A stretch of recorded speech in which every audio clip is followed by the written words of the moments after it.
News Update is brought to you by Grab somebody and tell them hello.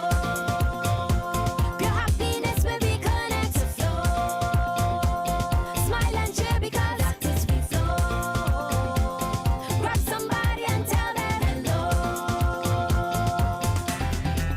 With your hands in the air, hands in the air, hands in the air, hands in the air. This is how we flow, yeah.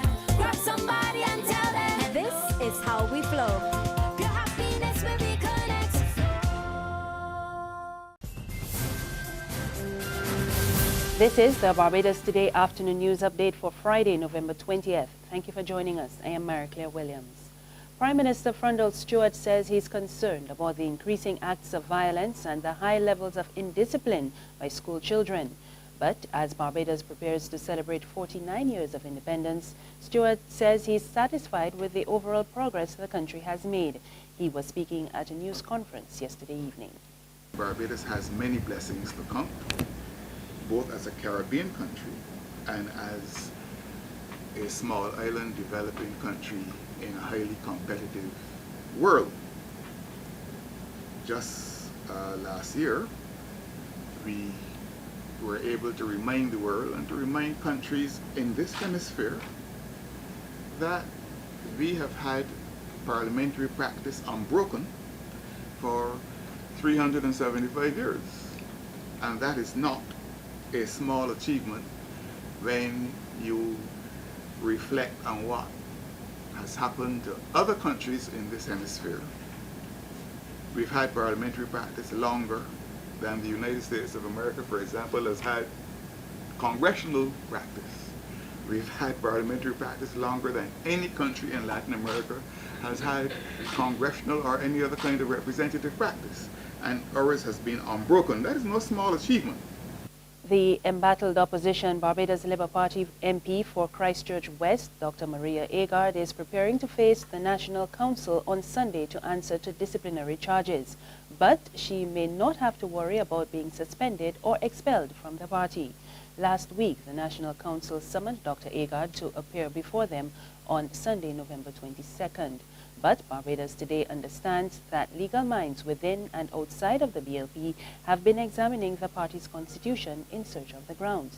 One senior constitutional attorney who is familiar with the constitution is warning that the National Council is treading on shaky ground and that legal action could ensure they proceed with their planned action against Dr. Agard.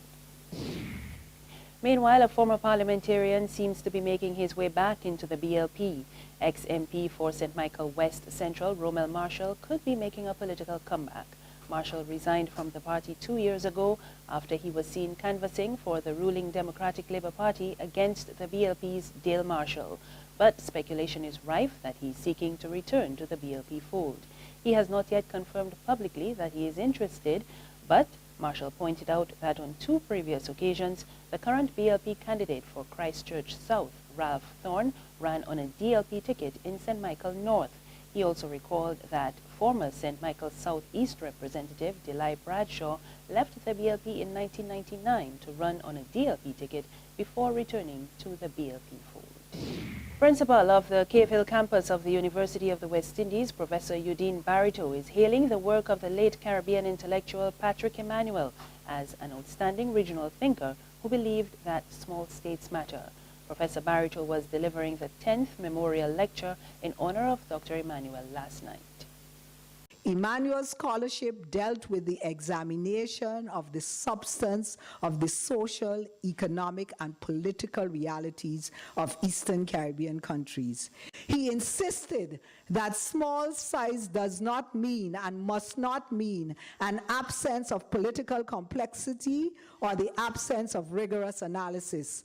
Emmanuel always displayed deep and consistent concerns when it came to the affairs of small states to ensure that sovereignty and political and economic relevance should not be determined by size. He believed that classification as microstates should not be synonymous with conditions of marginalization.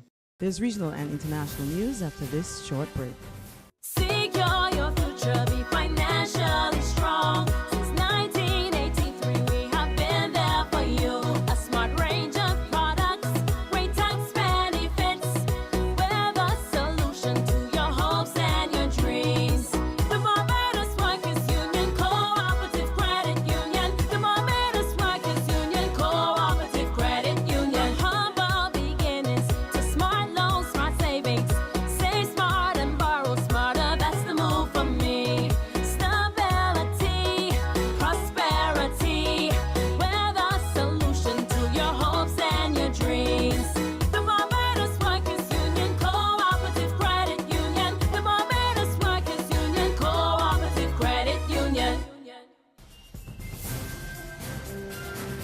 In news from the region, Guyana's President David Granger tells his predecessor not to intervene in the operations of the Guyana Defense Force. We get the details in this report from Capital News. Former President Donald Ramatari is being urged by President David Granger not to intervene in the operations of the Guyana Defense Force. Ramatari has called for the GDF to be deployed to assist the regular law enforcement agencies in crime fighting. The former president, along with some members of the PVP and sections of the media, have been saying that crime is out of control. But the police top brass have refuted the statements and even presented figures to justify their position. I am seeing a difference. I am seeing a lot more criminals being arrested very soon after the commission of the events. I'm seeing greater response from the CID, and I'm very satisfied with that. There are other problems which have developed over the last 23 years, which we are trying to rectify. The police force was seriously degraded. The security sector reforms that had been agreed with Britain were never implemented.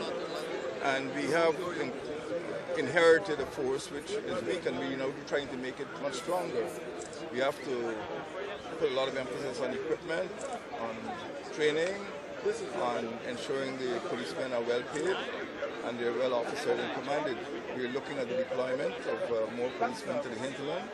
We're having horses sent into the hinterland so they can do patrols in vulnerable areas such as the Okanuni. Speaking to reporters at the Army Headquarters camp in Ghana, President Granger said Ramatari should not be concerning himself with national security and military matters. Internationally, Malian special forces have entered the Radisson Blu Hotel in the capital Bamako to try to free hostages taken by gunmen. At least 3 people have been killed and 2 soldiers wounded. The hotel says 138 people are still inside. Eyewitnesses say the gunmen stormed the hotel, shooting and shouting "God is great" in Arabic. More in this BBC report. 170 people are being held hostage by at least 2 gunmen inside the Radisson Hotel. So that's a luxury hotel in the business area of the capital city, Bamako. It all happened early this morning around 7 o'clock. What is unclear is how these gunmen got into the hotel compound. There are reports that suggest that they were driving a car that showed a diplomatic plate, which would suggest that, excuse me, which would suggest that they managed to get in without perhaps encountering any kind of problem. Other reports suggest that they basically drive, forcing their way through the security barrier at the Radisson Hotel, which obviously would tell us a very different kind of story. At the moment, we know that a shootout happened earlier. We don't know whether that's still ongoing or not, but security forces definitely exchanged a fire with the gunman. And that's the news. There's more on our website, www.barbadostoday.bb. You can also subscribe to our e-paper, email updates, and like us on Facebook. We're on Izumi Media in bus terminals and Screenplay at supermarkets and gas stations near you. You can also tune in to Channel 101 on Flow TV or Mix 96.9 FM for more news. I am Maricla Williams. Good afternoon.